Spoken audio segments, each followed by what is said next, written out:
You'd think the whole point of a cruise was to, well, cruise. Hop off, see the world, grab a fridge magnet or two. But something's changing. More and more cruisers are choosing to stay on board while docked.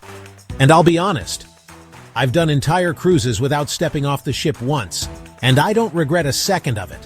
So what's going on here? Why are experienced travelers skipping the shore for the ship?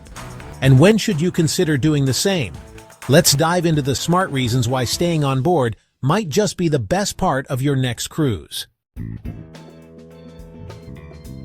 Just because a ship stops somewhere doesn't mean you should get off. Port safety varies, and some places are riskier than they used to be. Tourism can attract petty crime, scams, and yes, worse. That quaint market street might be listed on the advisory list. Before any cruise, I always check official travel safety sites, like the UK FCO or US State Department advisories. And if I see red flags, I stay on board, no questions asked. This has kept me away from recent unrest in Cozumel, concerns in Honduras, and warnings in parts of the Bahamas. Sometimes the pool deck is the safer adventure. Let's be honest, some ports are more trouble than they're worth, especially when the ship docks far from anything remotely interesting. Ports like La Spezia for Florence, Livorno for Pisa, or Le Havre for Paris. They all involve buses, tours, or expensive transport just to see a thing or two. Not to mention, after a 2-hour bus ride, do you really feel like marveling at a cathedral? Me neither. And if I've been before, there's no shame in spending the day relaxing on board with a cappuccino and no crowds. It's your vacation, not a sightseeing marathon. Some port names are just fancy marketing. When your itinerary says Rome, Civitavecchia, it really means Rome, 90 minutes away. Same with Venice, Trieste, or Florence, Livorno. You're not docking by the Colosseum, you're docking by a bus depot. I now double-check ports with tools like what'sinport.com to see exactly where we're stopping. Because if I need to spend hours getting to the main attraction, I'd rather spend that time on deck with a good book and a better view. Cruise ports are getting crowded, especially in peak season, and nothing kills the vibe like 15,000 cruisers descending on the same tiny island. I once checked cruisetimetables.com before arriving in Nassau. One day had 2 ships, the next had 6. Guess which day I chose to go ashore? If a port is slammed with megaships, I'm not elbowing my way through souvenir shops. I'm claiming a lounge chair with a view, while everyone else waits in line. Some places simply don't want us anymore. It's a growing trend in over-touristed cities. Barcelona, protesters with water guns. Venice, actively limiting ship arrivals. Bergen and parts of Norway, posters literally telling cruisers to go away. If the local vibe feels hostile, I take the hint and enjoy the serenity of the ship instead of playing the unwanted guest ashore. Let's talk value. Cruises now come loaded with add-ons and upcharges, from drink packages to spa passes to private cabanas. If you've paid hundreds for extras, why spend the day ashore? On port days, I've had thermal suites all to myself. I've had the same cabana others paid a fortune for, minus the crowd, and lunch at the buffet without waiting for 20 people ahead of me to slice roast beef. Sometimes staying on board feels like having the whole ship to yourself. Here's a simple truth. Your drink package doesn't work in port. That $80 a day fee, totally wasted if you're out touring, even if you're not a big drinker. The same goes for coffees, sodas, mocktails. They're all prepaid but only available on board. So on days when I want to relax with a few cold ones or hot lattes, I skip the port and soak up the savings. Cruise ship Wi-Fi has improved. Thanks, Starlink. But when 3,000 passengers are all trying to FaceTime their cat at once, good luck. On port days, though, the bandwidth is wide open. It's the best time to check emails, upload photos, or finally stream that mystery show you started last year. Sometimes the internet is faster than the shore excursions. Want to try the spa but hate the price tag? Try it on a port day. Massages, facials, and wraps often drop 20 to 30% when everyone's ashore. Specialty restaurants do the same, especially for lunch. I once had a 3-course steakhouse meal for half the evening price. Plus, no scrambling for reservations. Staying on board can be luxurious and cheaper if you know when to do it. Sometimes the ship is just too good to leave. Resort-style ships like Symphony of the Seas or Norwegian Viva, they're floating amusement parks, water slides, go-karts, trivia games, afternoon tea, and you can't do it all in just sea days. So I skip a few ports to enjoy the ship without waiting in lines. It's like getting a private resort day, without the resort fee. You know you're officially a seasoned cruiser when laundry becomes a highlight. On longer cruises, clean underwear starts feeling like luxury. But here's the thing. Most cruisers don't realize that laundry rooms are ghost towns on port days. No lines, no stolen dryers. And you might even score an iron that works. I now bring a book, toss in a load, and pretend it's a relaxing spa ritual. Bonus tip, some cruise lines offer mid-cruise laundry specials. They wash, press, and fold for less than you'd pay at home. On one trip, I sent everything out and it came back folded with more precision than I've ever managed in my life. So yes, on some port days, I stay on board just to do laundry like a pampered adult. Cruise spas know we're not all made of gold, but they do have a sneaky trick to make services feel less outrageous. Port day discounts. Massages, facials, maybe even a seaweed wrap if you're feeling adventurous, all slashed by 20 to 40%. And best of all, no relaxing to the sound of bingo over the intercom. It's peaceful, it's serene, and no one's trying to sell you miracle wrinkle cream, at least not as aggressively. I always check the spa flyer the night before port and book a treatment, while everyone else fights over beach loungers in town. It's the only time on a cruise where the relaxation actually feels like a bargain. If you've ever tried finding a lounger at sea on a sunny day, you know it's like playing musical chairs, with towels. But when the ship docks and the crowds vanish, it's pool heaven. No kids cannonballing, no loud music, no spilled daiquiris near your book, just you, the sun, and a hot tub with actual elbow room. I once had the infinity pool all to myself and felt like royalty. If you're someone who loves the pool but hates the chaos, a port day soak is absolute bliss. Just don't forget sunscreen. Empty pools mean fewer witnesses to warn you about lobster-level sunburns. Here's something that doesn't get enough love. The bartenders. They're some of the best conversationalists on board, and they know all the ship gossip. But when the ship is full, they're pouring drinks faster than you can say extra olives. On port days?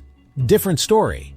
I can sit at the bar, sip a mocktail, and chat about favorite ports, weird passenger stories, or where to find the best espresso martini on board. One time, a bartender even taught me how to make a signature drink and let me name it. It was called the Lazy Cruiser. Fitting.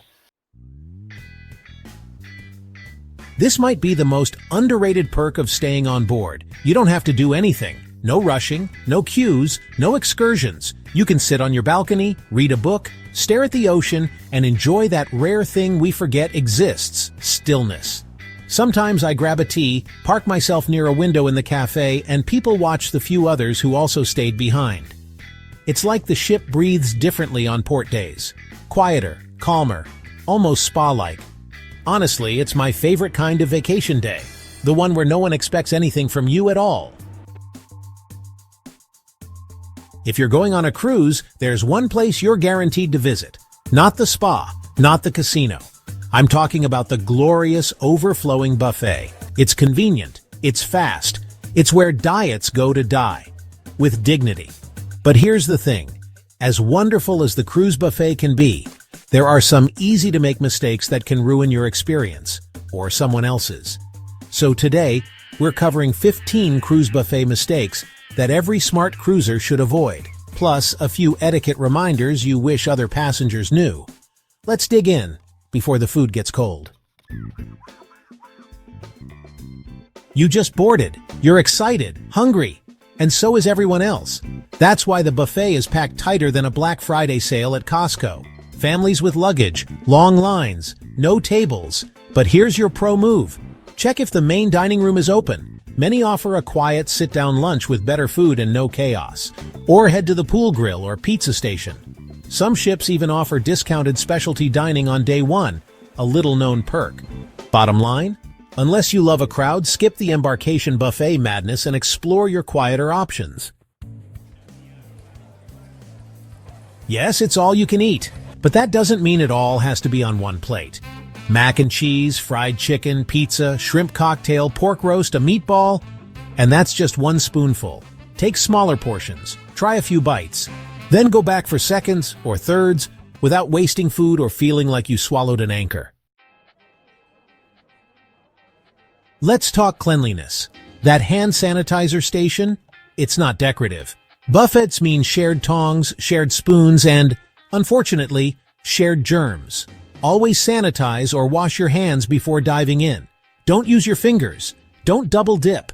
And for heaven's sake, don't lick anything and put it back. Oh, and if you drop a roll on the sneeze guard, that's a sign. One of cruising's best-kept secrets? Each side of the buffet might be different. What looks like a mirror image setup might actually hide the stir-fry station of your dreams. Some ships offer sushi on one end and tacos on the other. Asian cuisine over here, roast beef carving station over there. So before you settle for mystery casserole, do a little buffet window shopping. If you have food allergies, listen up. Cruise lines are pretty good at helping out, but you've got to speak up. Let the line know before you sail. Talk to a manager, not just the buffet server with 6 trays and a ladle. Cross-contamination is real, especially with shared serving utensils. When in doubt, ask for a supervisor. They'd much rather help you early than call the ship doctor later. Yes, there's bacon. Yes, there's cake. But cruise buffets also have grilled veggies, sugar-free desserts, salads with more than just iceberg lettuce. You don't have to eat clean the whole trip. This is vacation after all. But if you're aiming to not need stretchy pants by day 5, balance is your friend.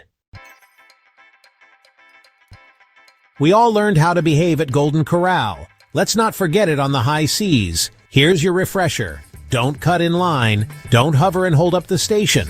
Don't make life harder for the crew. And always, always, grab a clean plate for seconds, even if your old one isn't that dirty. This isn't a backyard BBQ. It's a shared space with 3,000 strangers. Oh, and try not to camp out at your table during peak lunch. If others are circling like seagulls looking for a spot, maybe wrap up the poker game. Buffets get busy, like line out the door busy. Want to avoid the crowd? Eat a little early or a little late. Lunch at 11:30? Peaceful. Lunch at noon? Utter madness. Dinner at 6:45? Lines. Dinner at 5:30 or 8 o'clock? Smooth sailing. You'll thank yourself for the quieter experience, and for not having to fight over the last breadstick. You're not in a rush. This isn't airport food between connections. Slow down. Chew. Breathe. Enjoy your meal. If you wolf down your meal in 7 minutes flat, you'll just end up with indigestion and a missed opportunity to people watch. Relax. You're on a cruise.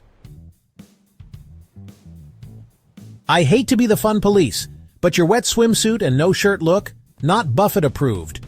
Most cruise lines ask for a cover-up or t-shirt before entering. No shoes, no shirt, no shrimp.